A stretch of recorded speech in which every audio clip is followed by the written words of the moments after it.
inspiring.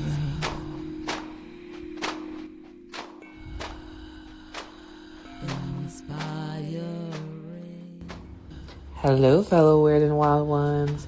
It has been a minute. So much has evolved and changed about your lovely host, me, Goddess, and Sunseed community since season 4 of the podcast, and I am stoked to share some of the dope-ass folks I've met, been in community with, and have learned from along the way in season 5 of the SSC podcast. So grab your drink, get your snacky snacks, and gather your homies for the end times. End of what? I'm really not sure, but I really hope it's fascism. But I digress. Different conversation. Let's get on with the show. You are inspiring. You are inspiring. You are inspiring. You are inspiring. You are inspiring at least 22,000 times a day. So inspiring. He's so inspiring. Lolan Sevilla is the strategist with sauce. They are culture tender, power weaver, cosmic level consultants. They move through nonprofits and philanthropic spaces like a conductor guiding a freedom symphony. Equal parts theory, vibe check, and accountability, Lolan builds political homes the way architects dream of utopias, rooted in practice, raised with care, and resistant to harm. I love this so much. Lolan doesn't just write MOUs, they remix them with values, vision, and velvet gloves. Ashe. Their leadership, decolonial, dexterous, and deeply principled. They're the kind of person who quotes Gramsci and brings snacks to the study group. Their analysis is sharp enough to cut through the red tape, yet soft enough to hold a room tenderly while people unlearn in real time. Basically, if Bell Hooks and RuPaul ever teamed up to run a movement incubator, they'd call Lolan for strategic advising. Lolan, I love this bio. A little less than I love you, but I love it a lot. It speaks to you so well. Thank you for being on the podcast. I am so excited for this episode, to be in community with a deep fam member. Thank you so much for being here. If you don't mind, could you share your pronouns and who you are bringing into the space with you today? Thank you, Goddess, for inviting me to be here to really talk about one of my just favorite things in the world, Star Trek, my love of Star Trek and the application of Star Trek to my work. And so I really believe that this is probably at this point the highlight of my career. So just know that you were responsible for that. My pronouns are they, them, their. And who am I bringing into this space with me today? In the spirit of this show, which is centering Star Trek and leadership lessons, I'm bringing the mentors and comrades whose leadership and example have helped guide me throughout my path to where I am today.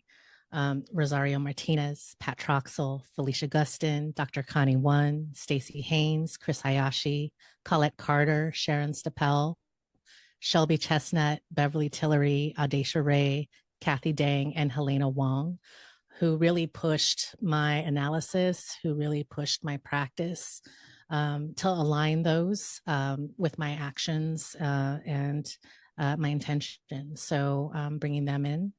I also would be remiss to not mention my partner and her sister, bringing them into this space, who are the biggest Star Trek nerds of all time. In the entire 8 years that I have been a part of their family, there's never once been a time, a gathering where we have been together and we have not gone into some deep philosophical Star Trek conversation or some, long riff of deep cut trivia. So I definitely consulted them for this conversation, and I'm kind of sweating to make sure that like I come correct with this. So, and with that, I bring in, the Star Trek fandom. By no means do I claim to be an expert, but I always love when my path gets to cross with folks, regardless of if they identify as a Trekkie or a Trekker, right? That's a big controversy there. And who help deepen my knowledge of the universe, especially in sharing what they love about the franchise, like really helps me deepen my understanding and gives me breadcrumbs for doing research, rewatching an episode, and I always inevitably get hit with some nugget that I'm able to apply. I love this so much. Big shout out to all the folks that you are bringing in with this. Yeah, pronouns, they, them, for me as well. And I think who I'm bringing into this space with me is the amazing woman who introduced me to Star Trek. My mom. I remember being little and I slept with my mom for like the longest time when I was little, and I'd fall asleep to like the sound of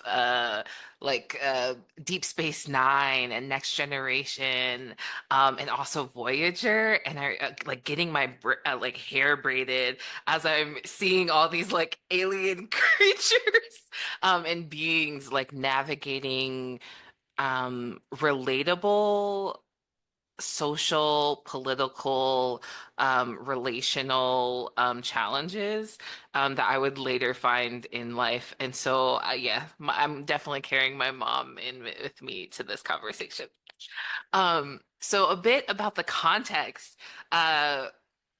We actually came out of a job together we were both working at and figuring out what we wanted to do next. Um, and what we truly desired in a liberated workspace.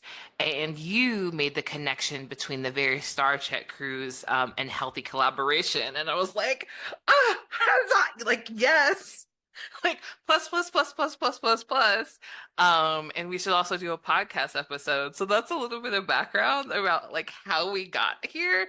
But I think for the rest of the Star Trek fans who are listening to this, I think you'll be able to deeply relate to what we're going to talk about, and relate to the characters across the Star Trek universe that we're going to be bringing up to. So I'm excited for this.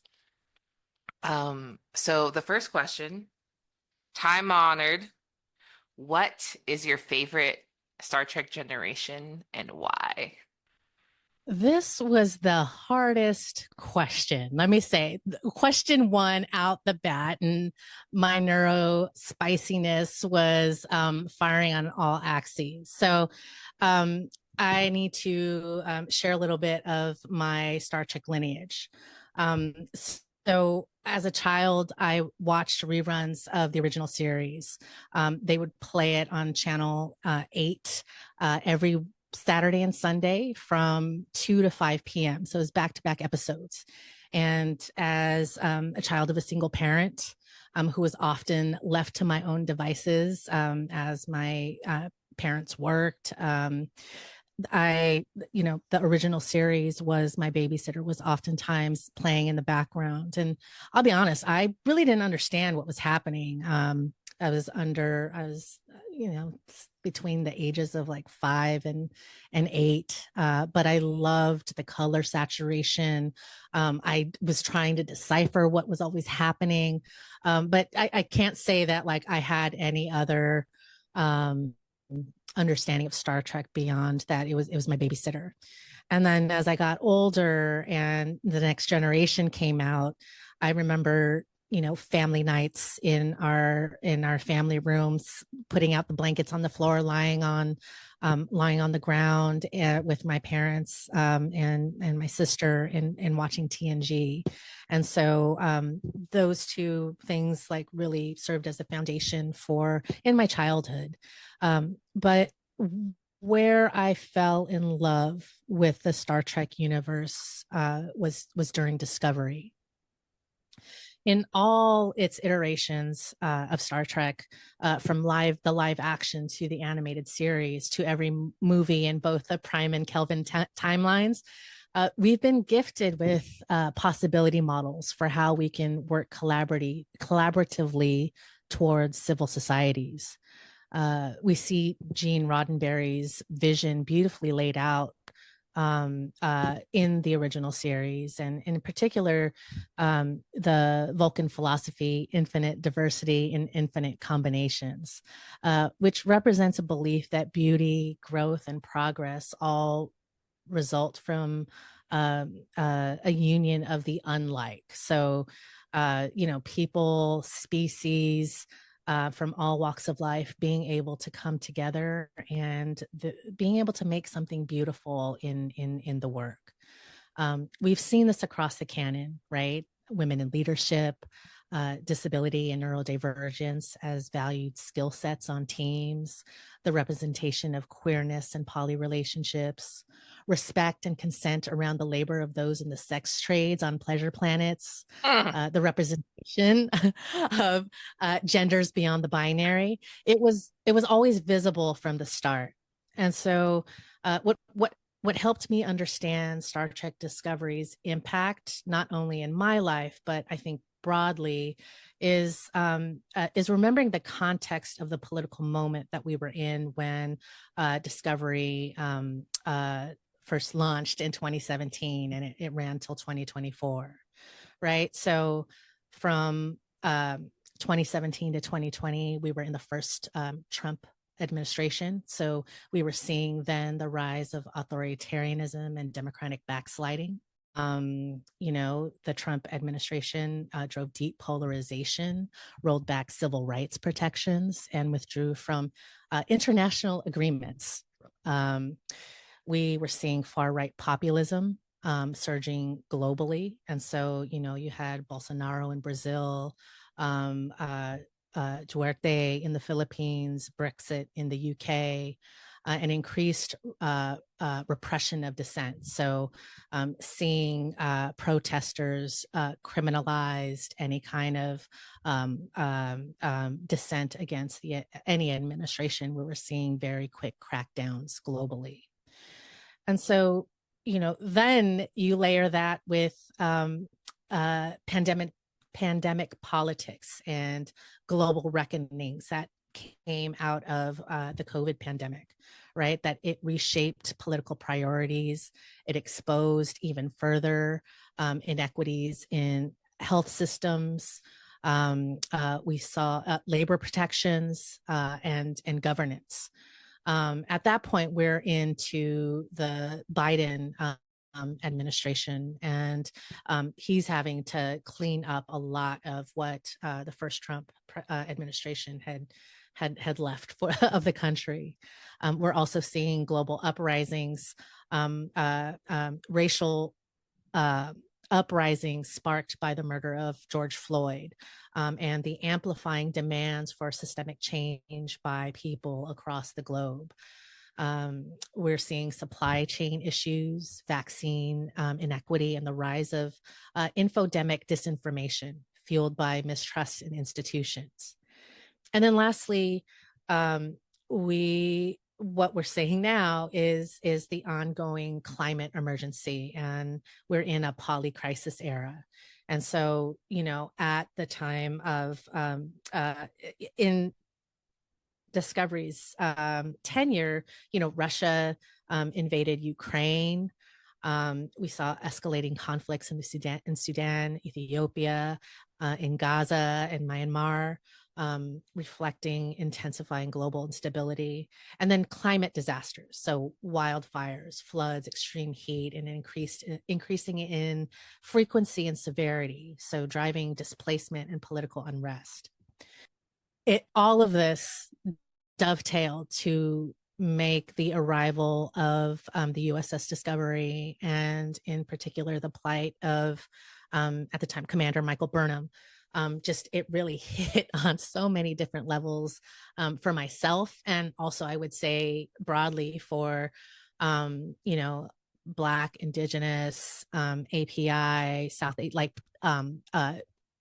folks of color who were struggling broadly with these issues, I think found themselves gravitating towards Star Trek. And you saw folks who were newer to the franchise, who had never given Star Trek a thought, and were now actually seeing this possibility modeling. We saw this visioning of a future that was really beautiful. And I think one of the things that perfectly contextualizes discovery comes from I don't know if you know this book,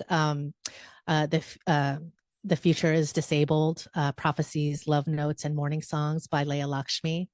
And so in her foreword, actually writes about discovery, and writes in particular the type of salve that it is for so many people and for her, or for them at this moment. And so this quote: "Disco helped. Seeing a future where things were really fucked up, but a bunch of neurodivergent, multiracial nerds with Black feminist leadership saved the galaxy and revived the Federation through queer chosen family. It helped. Seeing a future where queer characters came back from death to their lovers helped. There were some really dire Trumpian days that I got through by pretending I was on the USS Discovery in my head." And so, end quote. Where Discovery pushes the canon is that it understands when to be explicit rather than implicit.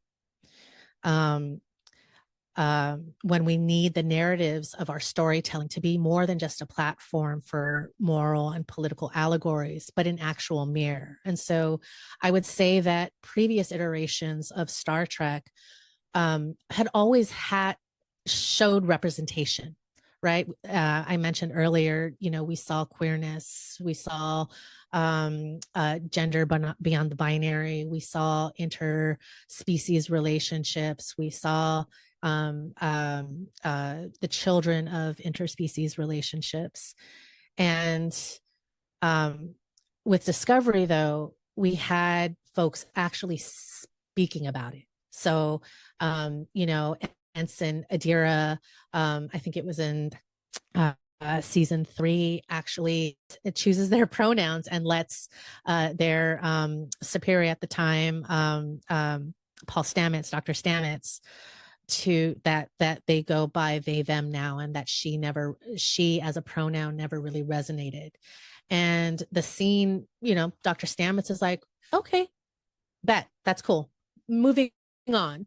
And so you see how in practice, you just see in practice a lot of things that I have talked about in the organizations I've been part of, and that we've crafted policy, and we've talked about how to honor people's pronouns. But what you see in Discovery are actual naming of why these things are important. That you're not just talking about, oh, I feel challenged by the Prime Directive, but they're actually going into deep discussions about what it means to interfere into autonomous planets. What is the role of what is the role of technology and advancement if we're interfering with the way a planet and a culture needs to evolve in what makes sense for their people and their society at the time without outside interference. And so, it moves beyond, a colonial practice that we've seen of, people discovering new worlds and trying to conquer and trying to eradicate the indigenous life there. And with Discovery, you see people like reckoning vocally and actually naming harms and naming the types of care and the solutions towards harm that need to happen in order to move forward. So I love Discovery because it was an anchor as we were moving through a portal, and I didn't know, none of us knew what was going to be on the other side, and I would argue we're still in that portal, and to see that mirrored was anchoring for me. You just drove right in. This episode's gonna be so good. It's already so juicy with what you've covered so far. I agree with you. I think that Discovery brought in a lot of new viewers to Star Trek, folks that maybe weren't raised on it or didn't like, come in on the original series, or a lot of folks came in during Next Generation. I think it just brought in a lot of new viewers and a lot of younger viewers. Like I'm in my 30s. I'm talking like, 25 and younger into the show. And I think it was for the reasons that you just said around like explicitly naming a lot of these complex and yet very like visceral experiences that we are going through currently over like the past, what, 10, 5, a lot of years, a lot of freaking years. Um, Okay, I want to jump right into this next question. I will say mine was DS9, like that is my favorite generation. But I want to get into this next question because it relates so well to what you were just talking about. So, if you could be a yeoman on any starship, who would you want your captain and first commander to be? Oh, such a good question. Okay, so I would have loved being an ensign on the USS Enterprise NCC 1701, serving under Captain Christopher Pike. He is the type, Christopher Pike. We saw him in season 2 of Discovery, and then he got his own show with Strange New Worlds, and so um, he is the type of cis white man leader that I can get behind. I fucks with some Captain Christopher Pike. He's collaborative, but with boundaries. He wants to hear from his team. He will often brainstorm, troubleshoot around a meal, right? He apparently he's an amazing cook, and so in Strange New Worlds, you see him cooking for his crew, and I just want to be there. I want that. He's also accountable when he makes mistakes. And you've seen how like he makes a call and someone under him in his chain of command will counter with something different. He's like, no. And it turns out that he was incorrect, and he'll actually come back to it and like name it and be accountable. And that builds trust. That builds trust as a leader.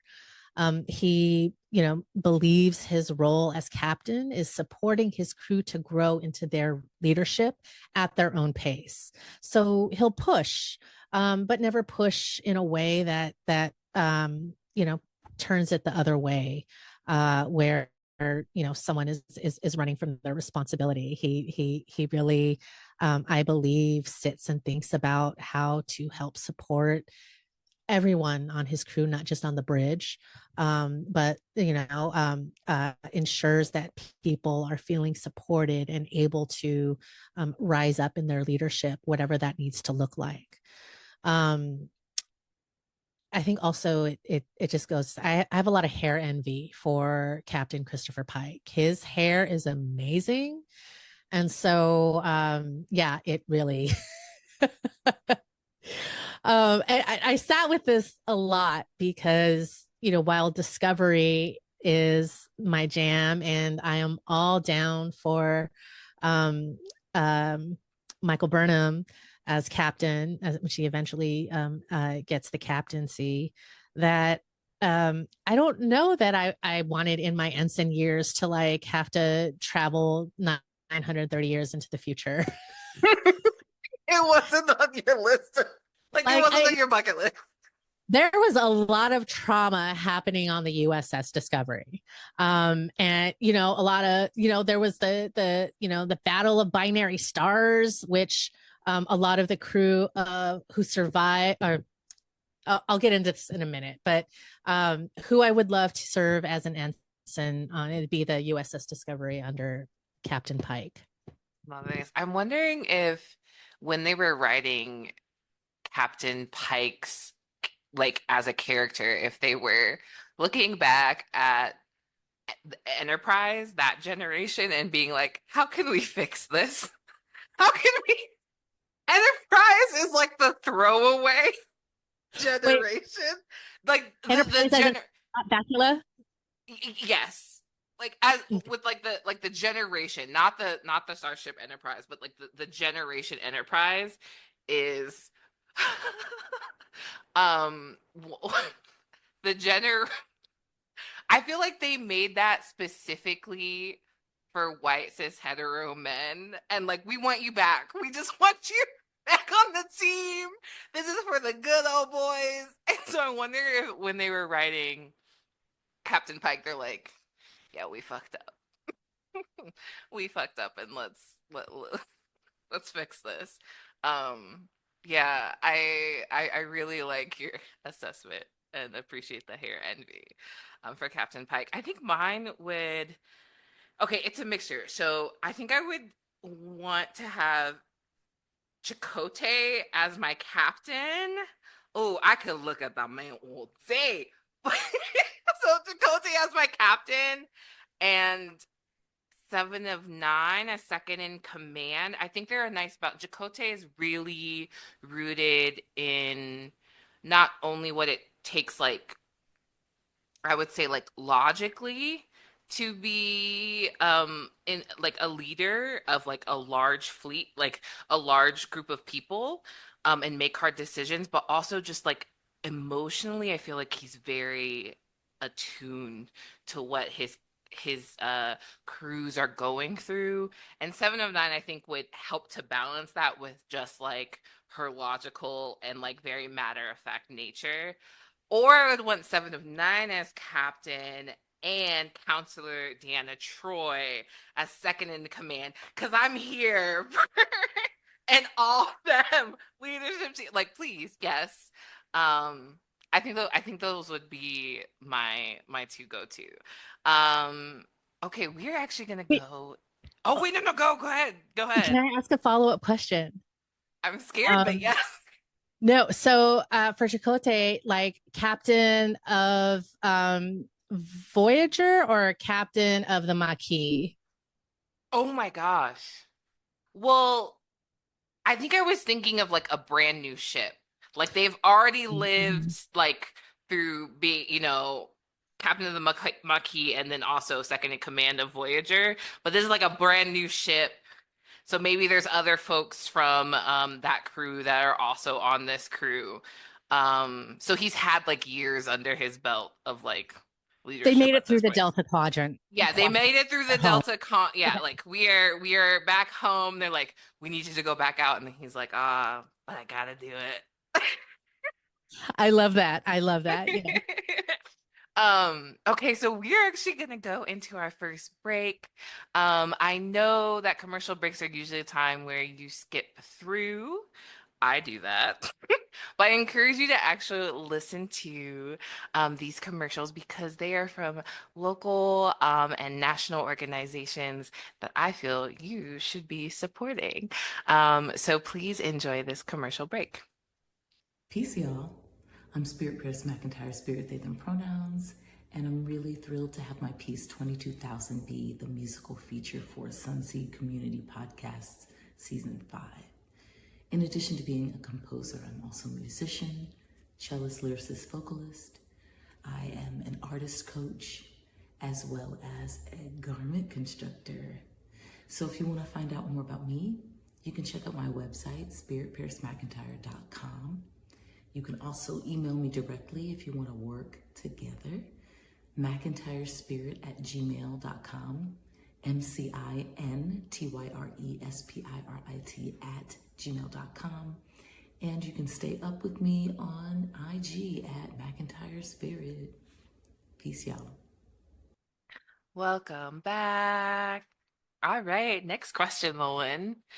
What aspects of how Star Trek portrays leadership and teamwork really resonates with you? And I think you've covered this a little bit, but yeah, please dive deeper. And what also does not resonate with you?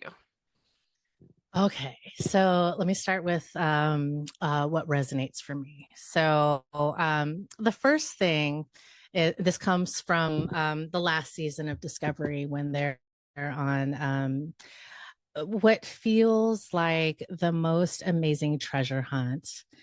And, they're having to get clues to get from one place to the next, puzzles, all kinds of death defying tasks in order to basically get to the progenitors, the origin of all sentient life, and what their lessons are. And so there was a particular scene. It was a lot of chaos, and the phrase "problem now, science later" was uttered, and this was on season 5, episode 9, Lagrange point.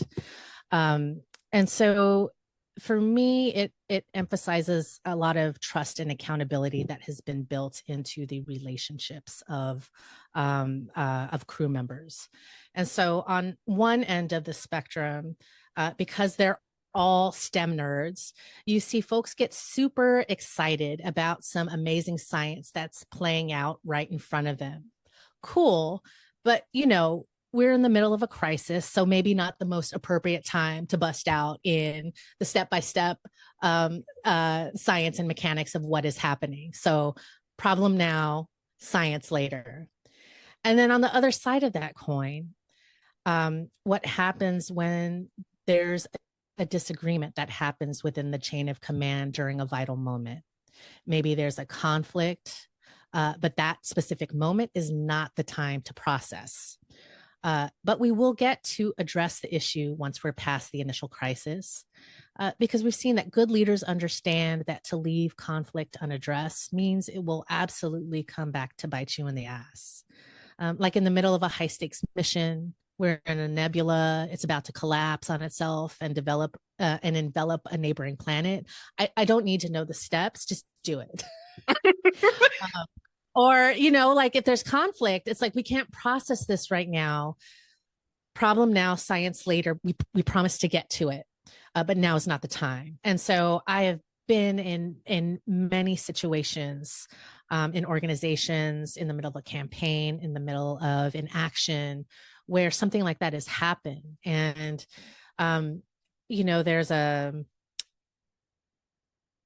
I feel like sometimes in nonprofit organizations, especially, there becomes a tendency to want to just dive in. We need to adjust this right now, or else it's just, we can't move forward. And sometimes that might be the case in a lower stake situation, but sometimes we just need to focus and finish what we're actually here to do. So problem now, science later. That's one. Something that also are these next set of things that resonate for me actually come from the Unification episode series. And so there are 3 in total. Unification 3 happens in season 3 of Discovery, and Unification 1 and 2 happens during season 5 of The Next Generation. And it's basically about Spock's work of reuniting the Vulcans and the Romulans. And so it's tenuous work. They've been at war, mortal enemies for centuries, a lot of violence, a lot of mistrust. And Spock's life's work is about reuniting his people. And so you see Spock doing his organizing on the TNG episodes, and then where we pick up on Discovery is where Michael Burnham, they're in the future now. They're 930 years into the future. The Federation is a shell of its former self. There's a lot of distrust of the Federation. Vulcan, which is now Navarre, the combined, the reunited Romulan and Vulcan planet, has left the Federation like 100 years ago. And so there's in that episode just chock full of really beautiful lessons around leadership that really resonate for me. So the first is that leadership development is critical. You see it in the various ways that crew members are mentored, and not just by their immediate supervisors, right? We see, Michael Burnham was, her first mentor was Philippa Georgiou, who passed away. We see Ensign Tilly, being mentored by Michael Burnham. We see Saru and Michael Burnham's relationship and their collaboration around supporting one another's leadership. And so it is baked into every single role, I believe, on starships, and that that it's critical, it's important, and you see that throughout the entire franchise. The next is, and this is where I'd love to hear from you, is conflict care strategies. So we see examples on the individual, the interpersonal, and the institutional level of how conflict care strategies are embedded within this particular episode of Unification 3. So one, the impact of Michael Burnham making decisions on behalf of others without their consent. And so that both Tilly and Saru have established enough trust with Michael Burnham to share the impact of her actions, making decisions on their behalf without their consent. That happens. Those really vital conversations happen because they can impede trust. And then on the other end of that, you see Michael Burnham holding all that and sitting with it, sitting with her impact and what she thought was absolutely the right decision to make. That wasn't necessarily the case, and so she repairs. She repairs that with both Saru and Tilly. And then the second is that Navarre establishes the Kawat Malat, a group of Romulan warrior nuns whose primary teachings were about the way of absolute candor. And so to support the Vulcans and Romulans regaining trust after centuries of brutality on both sides, the Kawat Malat were used as advocates in different types of settings where they were having to debate scientific merits of X, Y, and Z. Sometimes if a crime was committed that the Kawat Malat are assigned to the lost causes of Navarre. And so that there's a body established to handle the conflict of centuries of conflict and help build trust. So that's at the institutional level. And then we also see Starfleet being accountable to Navarre for the harm that it caused in pushing then Vulcan to conduct experiments that everyone widely believed to be the cause of the burn. And so Vulcan removed itself from the Federation after having been a founding member of it. That first contact was done with the Vulcans, and to have them to learn that they left Starfleet meant that Starfleet, and so USS Discovery, now having to bear the responsibility of what atonement for Starfleet could look like. So that's I'm gonna pause there to see if maybe you have any thoughts.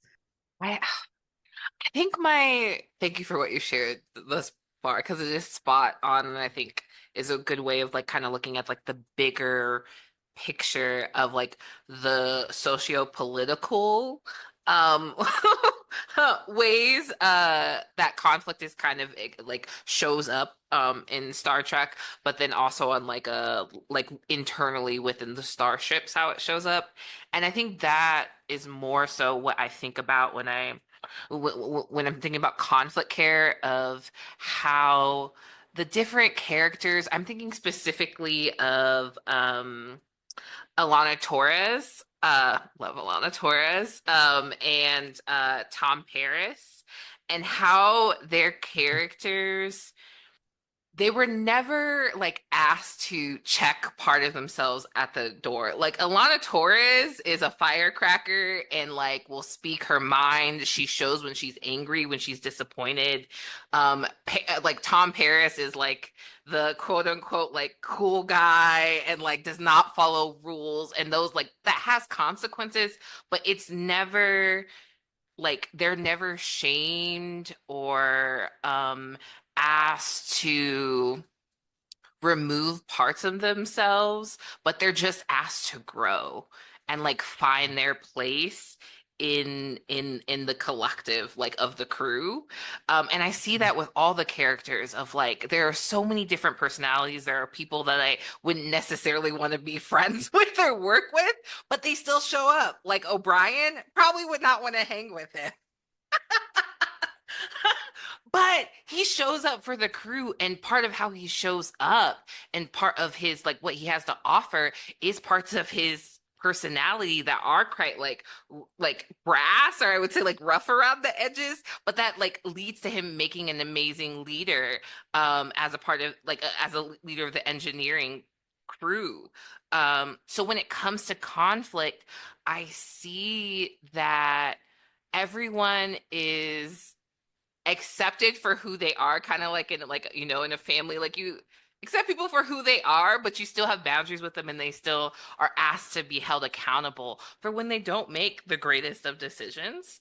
I think that's one thing, and also around the different ways that folks can address conflict. Like you have like, you know, the ready room where we can have a private conversation, or we can have it like have it out on the the main deck, or conversations being had in like the mess hall, and the cooks, the Whoopi Goldberg's character, and I always forget her name. Oh, I'm so sorry.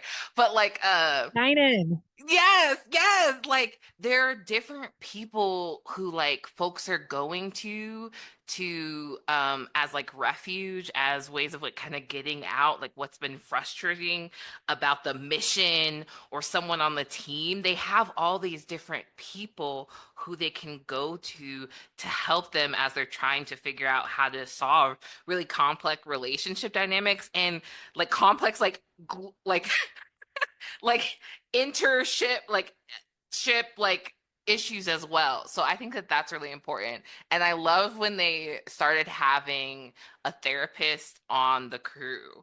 Like Torres, like Counselor Torres, I think she added the component that I was deeply craving in other like older generations, of having someone who acknowledges that you don't have to be so strong.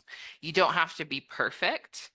And how does kind of accepting the different emotions, the different challenges that you're going to go through, how does actually feeling into them like affect the quality of your work? I'm gonna pause there too because I'm gonna pause there. I want to go back to you because I know you had more to say. So please share. I love that. I love that. And I feel like we could have a whole separate episode just on Guinan alone. So maybe there's a part 2 at some point, but thank you for sharing that. Yeah, that like the growth trajectory of leaders like Belana Torres and Tom Paris, like that conflict care strategies help it helps support people's development as leaders, and I think that's something that people don't necessarily make the connection to. That like conflict care is seen as just like strictly as mediation when there's conflict, as opposed to you know, it's not just when conflict happens that we have to like institute solutions to solve, you know, that particular issue, but how do we steps way before that build in connections and supports so that we can actually minimize the amount of conflict mediation that needs to happen. And so I love your the examples that you shared. And so going back to like what resonates and situating back into the unification episodes, in Unification 1 on the next generation, um, Picard and Spock are interacting, and Picard's trying to understand why, you know, Spock like left for Romulus, is like under radar, you know, under, you know, cloak. No one knows. People think that people in the Federation are thinking that he's a turncoat, has become a spy, has like went to the side of the Romulans, and so Spock is explaining, you know, that actually if his work of unifying the Vulcans and Romulans, he actually needs to be on the ground and building relationships, making connections. He's organizing, really is what it is, and that he has to live in the place of where he's trying to organize so that he can build trust with folks in order to support you know, the idea of reunification, because you can't just like go and be like, we're unifying. That like there has to be a lot of groundwork that happens. And so Picard says to Spock, he's like, that sounds like cowboy diplomacy. And so cowboy diplomacy really stuck with me because I'm like, oh, it's organizing in space. It's organizing in space on Star Trek, and it's the on the ground work you do to build trust and connection. So it's not just about the first contact, it's second contact, third contact. It's about how we are continuing to build the relationship towards trust. And then the next is that we see models for collaborative governance. So ultimately, the story stands as a testament to a leadership style that uplifts long-term reconciliation, the bridging of social capital, daring innovation, and the deeply personal sacrifices sometimes needed for a lasting peace. And so, those are things that really resonate with me in Star Trek, personified by the unification episodes. So what doesn't resonate? How about it took 930 years for Michael Burnham to get a promotion to captain? Okay. All right. Or how about like, I was talking to man, like she was demoted twice. I mean, whatever. I get into this a little bit later, but can a Black woman actually be compensated and be recognized for her leadership and not have it take almost a century?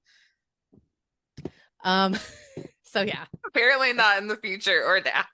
no. So there's that, and then there's also, like, you know, if you look at the context of the women captains that we've seen across franchises, so like Captain Janeway in Voyager, Captain Friedman in Lower Decks, who is the second Black woman captain, although animated, but that, you know, when we finally get to see women in leadership, it's always these really extreme ass situations. Like,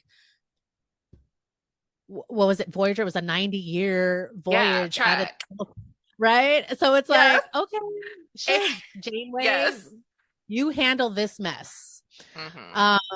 Okay, you know, Michael Burnham, we're now in the future. We need to rebuild all of this. You can be a captain now. So it's just, you see a lot of replication of, you know, like anti-Blackness and misogynoir that we see in nonprofit organizations. We do see that being like set up to fail. Right? Like, you handle the Borg. You got this. You know, so that's something that apparently we still have to fight for in our institutions. And then where also it doesn't resonate for me is when hierarchy and the chain of command limits the team's ability to remain flexible and pivot when necessary.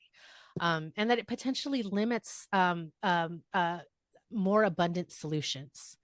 We see this time and again in Discovery. We especially see it in Lower Decks, where I would argue is, Lower Decks is able to push the canon further because of the freedom that comes with animation. So those are that's the there you go. Because I mean, like, I was here for it. Yeah. Mm. Okay. I have follow-up questions, but we're running out of time. Okay, so let's get into this next one because I think they all like there's still room to kind of dive deeper into what you were just talking about. So, in Star Trek, some challenges the crew experience are episodic, but others span the course of the entire show and are deeply rooted in historic trauma. So, how is this also portrayed in work and collaborative settings in this world, the real world, or so we call it? I think I read that question incorrectly. We'll go with what you interpret it as. I was talking I took it as to talk about trauma within the context of the show, right? And so how that long arc happens. And so in the first episode of Discovery, we see Michael Burnham and Captain Philippa Georgiou aboard the USS Shenzhou, which by the end of that, so the episode is it introduces Michael Burnham as the first officer. That we see our first contact with Klingons in almost a century, right? And that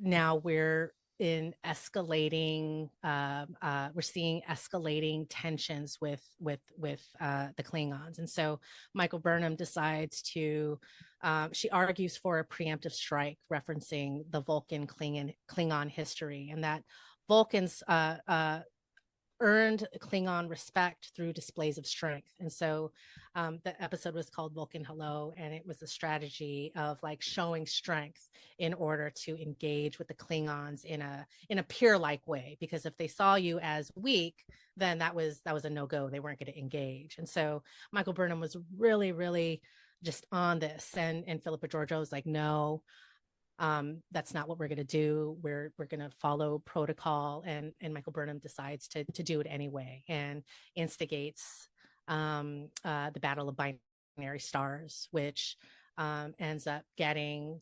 8,186 crew members of the USS Shenzhou murdered. And so those who survived moved to the USS Discovery. And so we see Michael Burnham by the end of that episode. She's been demoted. She's been labeled a mutineer. She's been imprisoned, and she's lost everything.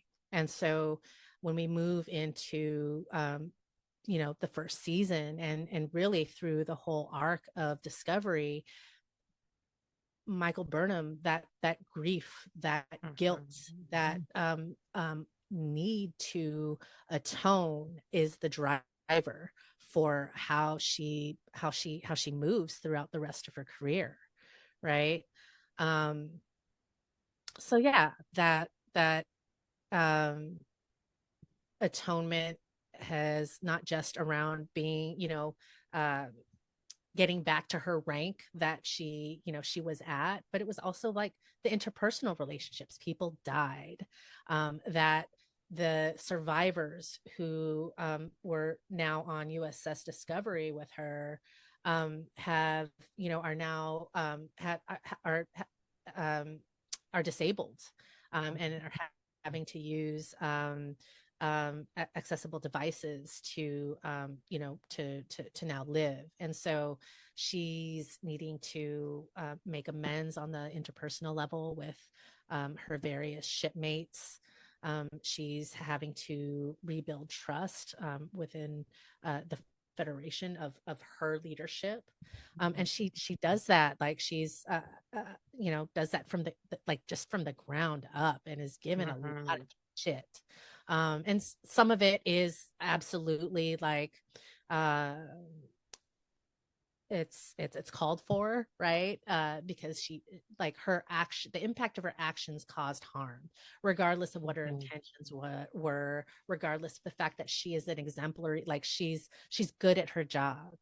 And so we see how the trauma follows not just Michael Burnham, but the whole crew, as they are having to navigate and do work, and still do these impossible tasks, that they're having to figure out a way to rebuild trust with one another as their circumstances change, as Burnham puts herself on the line in order to hopefully atone. And so we see that, and that resonated for me a lot in my own leadership journey. Yeah. And I think the why it's important to address, I think, is or one of the other outlying sort of things that I could pull, lessons that I can pull from this. Spock in season 3, a young Spock who is foster brother to Michael Burnham, says to her, "You're a responsibility hoarder." And so basically, as a result of her guilt and her need for atonement, sometimes very unnecessarily just carries the weight of the world on her shoulder. Survival of sentient life is on her shoulders to have to solve and fix. And when any leader sort of operates from that frame of mind or that mindset, it's ultimately destructive, right? It places it doesn't place trust in your team members, because you're holding all of the responsibility, and you're not allowing folks to grow. You're not bringing folks in. Yeah. And so absolutely, while Burnham comes at this from a place of guilt and desire to atone, that and there's also some imposter syndrome in there, in the mix, I believe. But I also understand that this framing can be a setup, also for Black women leaders in particular, right? Who are oftentimes promoted to leadership positions when shit hits the fan and they're needing someone to clean up the mess that somebody else made. So, Michael Burnham and the trauma of the USS Discovery and the Shenzhou, and the crew members, you see play out. And it's again that thing that Discovery does really well, in that it's not new. Other starships have experienced massive forms of trauma, but that it's a through line. It's almost its own character, really, in Discovery, and that it comes up in a variety of ways, real life ways. Yeah, that's a good point. I think with other times where there's been that much like discuss, like where like whole crews have been decimated, usually the captain also dies. And so there's nobody that we see kind of carrying the weight of that kind of trauma that they have caused. Like we don't see that through line and see how they navigate the trauma while also trying to like redeem themselves in the way that we see that with Michael Burnham.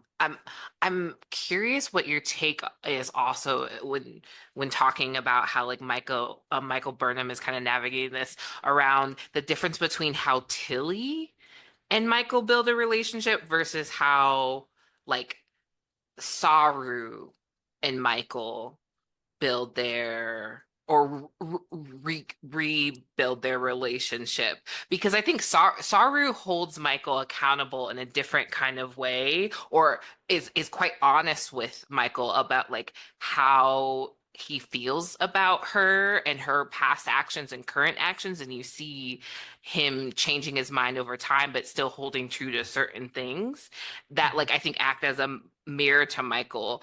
And I think Tilly's relationship with Michael is coming from a different vantage point. First of all, Tilly's younger and like almost comes in as like holds the trauma of like maybe her parents experiencing the burn or like was very young when it happened versus Saru who like was there. It's Mhm. different, yeah. Absolutely, it's different, and Tilly also is um Saru and Michael Burnham are peers, right? And because Tilly is an ensign, when they become roommates, Yeah. when Michael Burnham is brought onto the Discovery as part of a work release program. I guess that's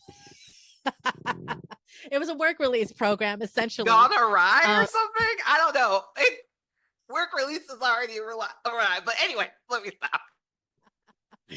but essentially that's what it is, right? And so she's brought on as a specialist, but she's still, it's still her freedom is contingent on her ability to do this work. And if she doesn't want to, if she don't, she gets put back in prison. So by all accounts, it's a work release program. And when she, her and Tilly become roommates, and Tilly gets over her initial, like, the only Michael I know, girl Michael I know is the mutineer. That we see also there's a generational shift of perspective, of Mhm. like willingness to like hear about Michael's experience and to still see Michael as a full human being and to engage and to build that friendship, and still sees, understand, still values Michael's leadership and experience within the Federation, and so is like, oh no, will you be my mentor? And so that is beautiful on a whole, on a lot of different levels, about like, reentry, and the respect that folks who are reentering society, the respect that I think folks deserve as they do their work in these types of programs. And so, anyways, there's that.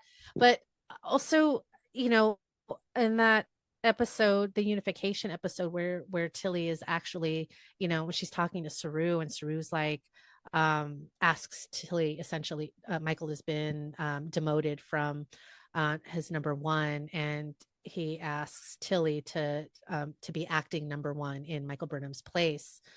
Um, Tilly identifies that, Michael put him in a situation that was like wrong, and that it limited his options, his choice. And that she's like, I love Michael. Michael is like, she's the person I love most in this world. She's my mentor. I respect her. And she did something wrong. She did something incorrect that had impact. And these are the consequences.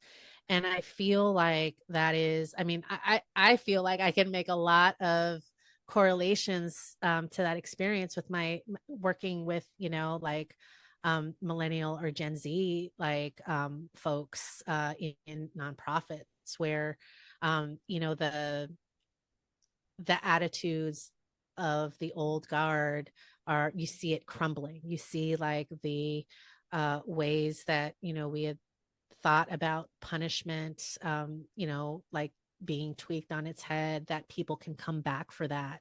And that, in any other sort of iteration of Star Trek, maybe, like no one would have given Michael Burnham another chance. Michael Burnham would just been like left in prison. And so yeah, I think that those two examples of like Saru and Tilly's approach to how they see Michael and work with Michael are two different perspectives, but two also really valuable and dope views of relationship. Mhm. Yes. Okay, I'm gonna try to like consolidate this question. Because I definitely want to get to like what you're up to outside of the Star Trek universe. So Star Trek writers create really good character arcs. You talked a bit about this already. We see people grow into their fullest selves throughout the show. So in the past, what have been some of your character arcs, and what do you foresee or are seeing in your like current character arcs? I love this question. So my own character arcs, figuring out my own relationship to leadership, I believe, is a lifelong process. The type of leader I thought I should be as a young person has thankfully transitioned into something a lot more thoughtful in middle age, because I had a lot of people who were willing to struggle through hard conversations to tell me about myself or have me tell them about themselves. And, part of why Michael Burnham's leadership arc resonated with me is because we get to see a leader make a lot of mistakes and have the time and space to think through what atonement looks like. Um, having honesty with yourself in order to understand your intentions and whether or not your words are aligning with your actions and their resulting impact. And yeah, that I think something that also I carry with me a lot is something that Saru said to Dr. Kolber um, uh, during the episode "Choose to Live," and you see various characters are making the choice to live beyond a trauma or beyond some beyond some trauma.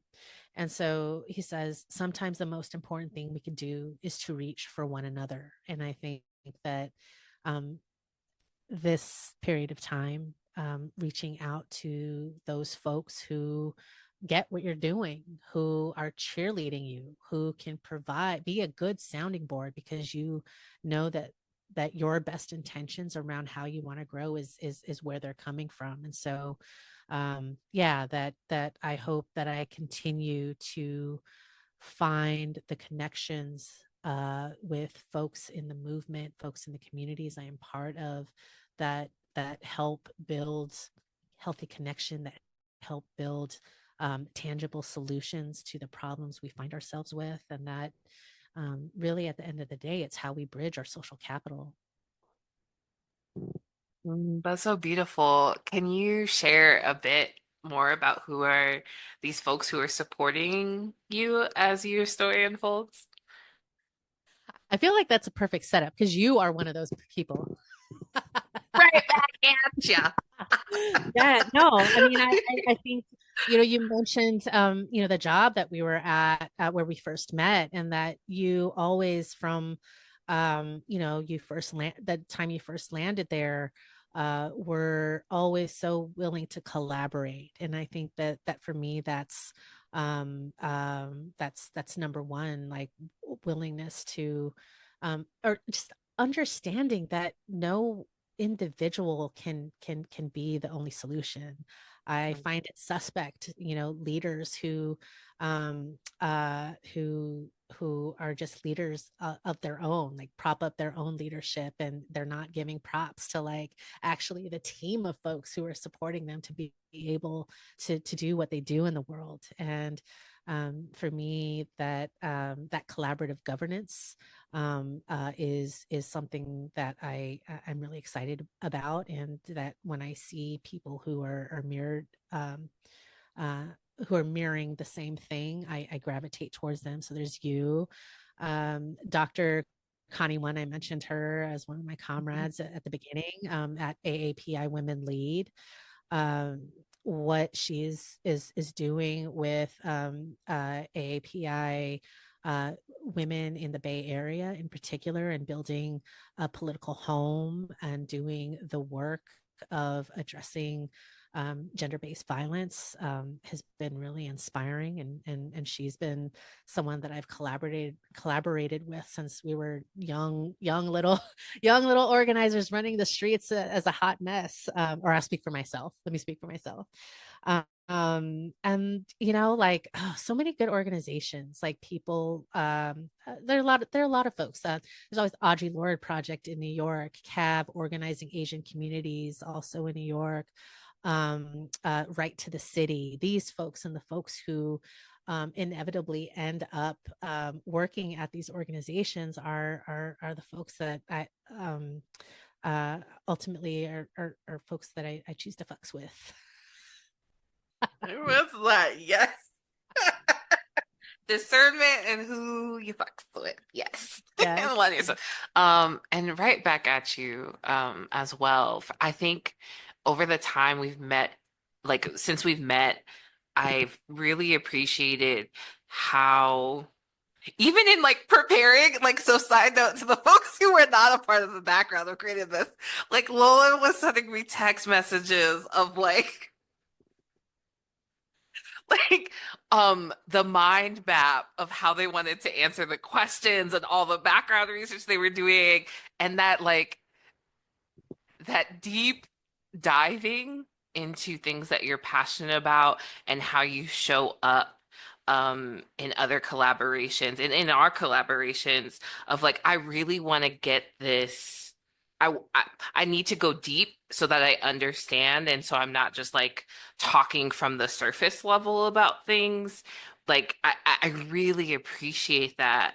And also just like the kindness that you show to the space and you bring to the space, a sense of play, a sense of gentleness, I feel like is a reminder no matter like what we're doing, either we're hanging out or we're collaborating on some work together, of like there needs to be actual right relationship in this. And I appreciate that. And I think for my character arc, it's interesting that you said that about like not doing things alone, because that is something I constantly have. And why I try to bring it into spaces is because I've had to learn over time that like I cannot be of an island on my own trying to do things. Um, and that is a part of like the gift of collaboration, is learning how to go through hard conversations and having disagreement, even in like small things about like how things should go. That is a part of what makes something better. It can't just come from one person. And I've had to like learn that like, yes, it's difficult working with other people, but you can't play by yourself. You can, but it's just it's not it hits different. It hits different. Um and and I think another thing in my character arc is learning that you don't have to go, like you don't have to remove parts of yourself. I think I deeply resonate with Seven of Nine, Data, and Spock across the generations, because they had to learn how to socialize with humans, even though they didn't feel human, weren't human, or had an experience as a human outside of the context of human socialization. And so it's a reminder to me of like accepting my own neurodivergence, and not in a way of like, how do I acclimate to what's socially acceptable, but how do I take who I am and not like put that aside, while also learning how to engage with folks who think like their brain just functions differently than me. Like, where is that? So I think that's a character arc that is huge in my life right now. Oh, there's so much more I wanted to cover with you. I wanted to cover like the Dominion War and like Nog being injured as a freaking child. Like, sorry, like there was just so much I wanted to cover with you, and we can't do it in one episode. So I want to bring us to your current work. So can you please tell us about your current offerings, and work that you are doing, and how can we contact you? Oh, yes, I love this. Thank you. So I am currently the principal strategist behind Artful Praxis Consulting, where I support movement formations, nonprofits, leaders, and funders who are stuck in the middle of complexity. Figure out how to move with more clarity, care, and political grounding, whether it's navigating conflict, shifting power dynamics, or reimagining strategy. I come in as a thought partner who gets the nuance. A lot of my work is about tending to the relationships and structures that hold our work, especially when they're under pressure. I run strategy labs, lead political education and skills building trainings, like the one you and I are going to be co-leading on conflict care and embodied grant making. I also support organizations through leadership transitions and governance shifts.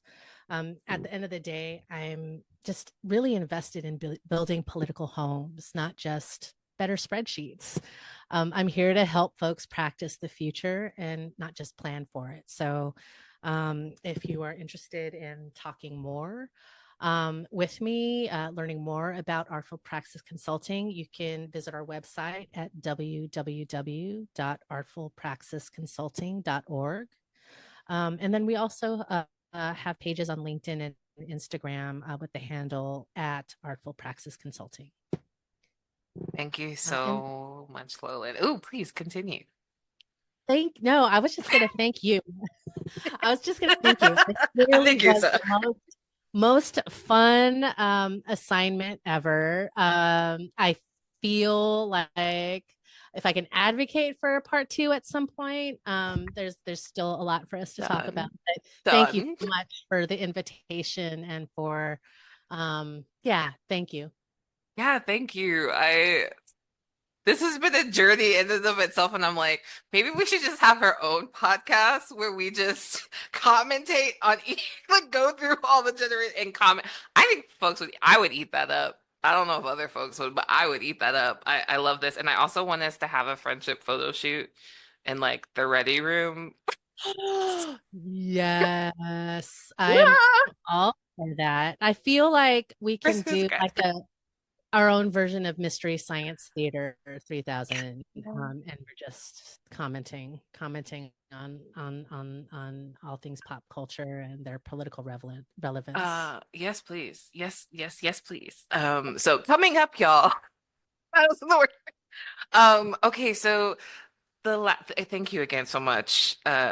Thank you so much, Lolan. Oh my words. Anyway. Last question. What is your heart carrying with you into this great, big, wide world, as we close out our conversation? What is my heart carrying? I feel it feels full. It feels full in the best way when, I can be creative and also, do my life's work. Thinking about organizing and strategic development for organizations, like to be able to apply that to this other love I have, it makes me feel engaged and ready for more. So thank you. Yeah, absolutely. I think what my heart's carrying with me is just appreciation for our friendship. I think that this is just one facet of the ways that we nerd out together. And it means like I'm so giddy inside that like other folks got to experience. Absolutely. And your weaving of all things organizing and Star Trek. Oh, I love that. Thank you, friend. Yeah, thank you so much, Lolan. Thank you so much for watching this episode. I love you so much. I'm kissing consensually. If you want that, I will ask you before kissing you. Thank you for listening to this episode of the podcast. I encourage you to meander on down to the description link below to share this episode, tip the guests, and follow all the magical folks that made this podcast possible. Deep gratitude to all of you. Even patting myself a little bit on the back right now. Labor of love. Later, Gator, and may you walk with the ancestors. Peace out. 22,000, 22,000, 22,000. 22,000 times a day, 22,000 times a day, 22,000 times a day, 22,000 times a day,